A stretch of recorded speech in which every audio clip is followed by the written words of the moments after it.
Iron Ahmad கிட்டத்தட்ட வெறும் 19 வயசு மட்டுமே ஆகக்கூடிய இந்த பையன் பார்த்தீங்கன்னா, 180 பெண்களை ஏமாற்றி 350 வீடியோக்கு மேல வந்து ஆபாச வீடியோக்கள் எடுக்கப்பட்டிருக்கு. இந்த விஷயம் எங்க நடந்திருக்கு பார்த்தீங்கன்னா, மகாராஷ்டிரத்தில அமராவதின்ற இடத்துல இந்த விஷயம் நடந்திருக்கு. இப்ப அந்த பையன வந்து கைது செஞ்சிருக்காங்க காவல்துறையினர். சோசியல் மீடியாவுல மைனர் பெண்கள்கிட்ட ஃப்ரெண்ட்ஷிப் மாரி பேசி, அவங்கள லவ் ட்ராப்ல விழ வச்சு, அவங்க பூனே, மும்பை மாரியான இடத்துக்கு கூட்டிட்டு போயிட்டு, அவன் இருக்கிற வாடகை வீட்ல அவங்க நெருக்கமா இருக்கிற மாரி வீடியோக்கள்லாம் எடுக்கப்பட்டிருக்கு. எடுத்து இது வந்து அவன் மட்டும் தனியா செய்யல. அவன் கூட அவன் நண்பரும் சேர்ந்து செஞ்சிருக்காங்க.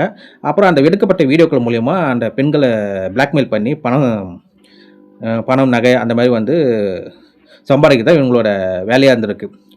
இந்த நண்பருக்கும் இவனுக்கும் வந்து பிரச்சனையாகவே பண விஷயத்தில இந்த வீடியோக்கள் வந்து லீக் செய்யப்படுது. இந்த லீக் செய்யப்பட்ட வீடியோ வந்து சோசியல் மீடியால பரவுது. ஸோ இத வச்சு தான் காவல்துறையினர் அந்த பையன கைது செஞ்சிருக்காங்க. இப்ப பார்த்தீங்கன்னா 8 பெண்கள் வந்து விக்டிமா வந்து புகார் அளிச்சிருக்காங்க. இன்னும் நெறைய பெண்கள் வந்து முன் வந்து புகார் அளிக்கணும். உங்களோட டீட்டெயில்ஸ்லாம் எதுவும் வந்து ஷேர் செய்யப்படாது. அதனால தயவுசெய்து வந்து பாதிக்கப்பட்ட பெண்கள் வந்து புகார் அளிக்கலாம் அப்படின்ற மாரி காவல்துறையினர் வந்து சொல்லியிருக்காங்க. ஸோ இத பத்தி நீங்க என்ன நினைக்கிறீங்க அப்படின்னு கமெண்ட் செக்ஷன் சொல்லுங்க.